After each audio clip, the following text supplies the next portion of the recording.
an impetuous boy he is. I like his hair so much. I will enter his proposal into my diary. Miss Fairfax has called on important business for Mr. Worthing, Miss Fairfax states. Isn't Mr. Worthing in his library? Mr. Worthing went over in the direction of the rectory some time ago. Miss Fairfax? Probably one of the good elderly women who are associated with Uncle Jack and his philanthropic work in London. I don't quite like women who are associated with philanthropic work. I think it's so forward of them. Yes, miss. Pray, ask the lady to come out here. Mr. Worthing is sure to be back soon, and you can bring tea. Yes, miss.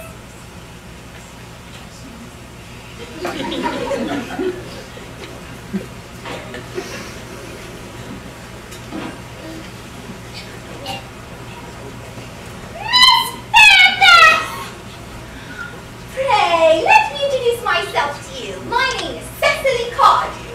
Cecily Cardew, what a very sweet name. Something tells me we are going to be great friends. I like you already more than I can say, and my first impressions of people are never wrong. How nice of you to like me so much after having known each other such a comparatively short time. Pray, sit down.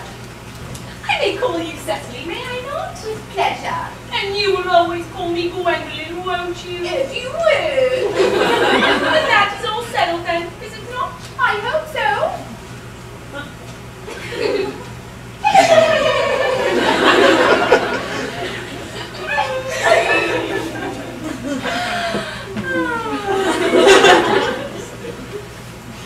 Perhaps this might be a favourable opportunity for my mentioning who I am. My father's Lord Bracknell. You have never heard of Papa, I suppose? I don't think so. Outside the family circle, Papa, I am glad to say, is entirely unknown. I feel that is quite as it should be.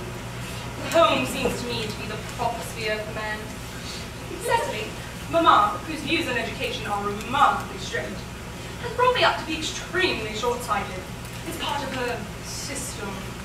So would you mind if I looking at you through my glasses? Oh, not at all, Gwendolen. I'm very fond of being looked at.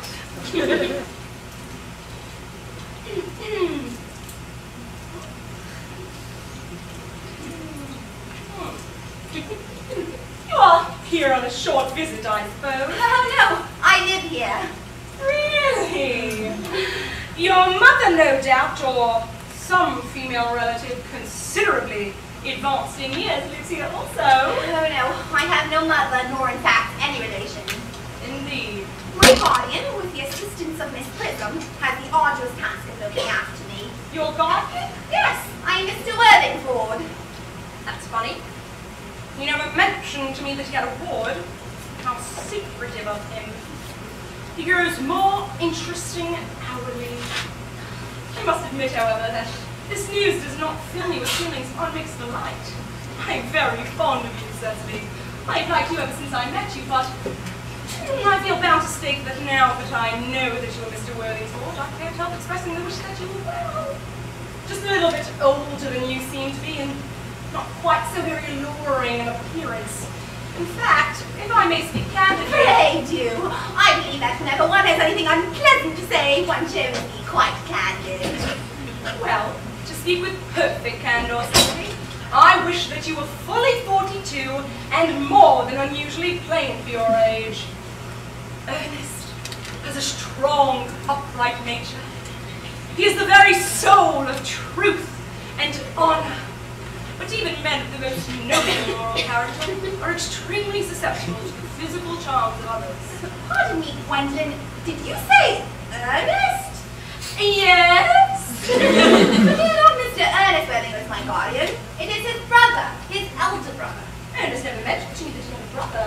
I'm sorry to say they've not been on good terms for a long time. That accounts for it. Now that I think of it, I don't think I've ever heard any man mention his brother. The subject seems distasteful to most men. Of course, Cecily, you are quite sure that it is not Mr. Ernest Worthing who is your guardian. Quite sure. In fact, I'm going to be his. I beg your pardon? Dearest Gwendolen, there's no reason why I should make any secret of it. A little country newspaper sure to chronicle the fact next week. Mr. Earnest Worthing and I are engaged to be married!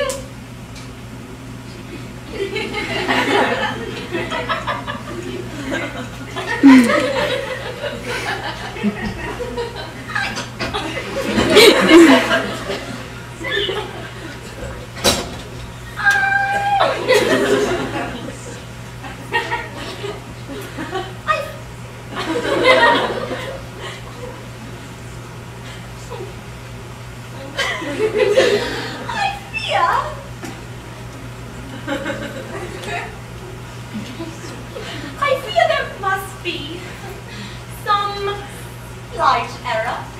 You see, Mr. Ernest Worthing is engaged to me.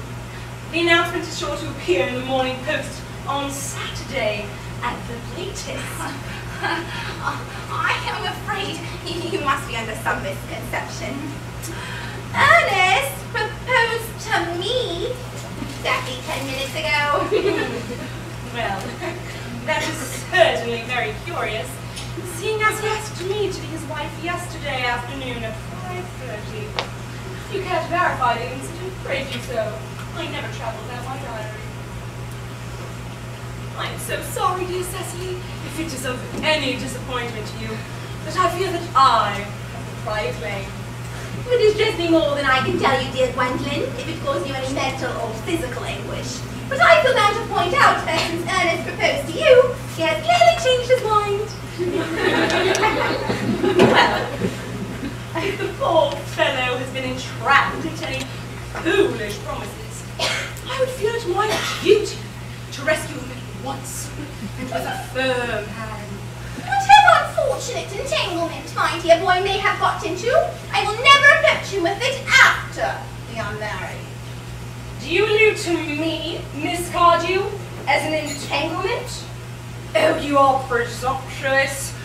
On an occasion such as this, it becomes more than a moral duty to speak one's mind. It becomes a pleasure. Do you suggest, Miss Fairfax, that I entrapped Ernest into an engagement? How dare you! This is no time for wearing the shallow mask of manners. When I see a spade, I call it a spade. I'm glad to say that I have never seen a spade. It is obvious that our social spheres have been widely different. Shall I lay tea as usual, miss? Yes, as usual. Quite a well-kept garden you have, Miss Cardew. So glad you like it, Miss Fairfax. I had no idea there were any flowers in the country. Oh, flowers are as common here, Miss Fairfax, as people are in London. Personally, I don't understand how anybody manages to survive in the country. That is, of course, if anybody who is anybody does. The country always bores me to death. Ah, that is what the newspapers call agricultural depression, is it not? I believe the aristocracy are suffering very much from it just at present. It's almost an epidemic amongst them, I've been told. May I be some tea, Miss Fairfax? Oh, thank you. Sugar? No, thank you. Sugar's not fashionable anymore.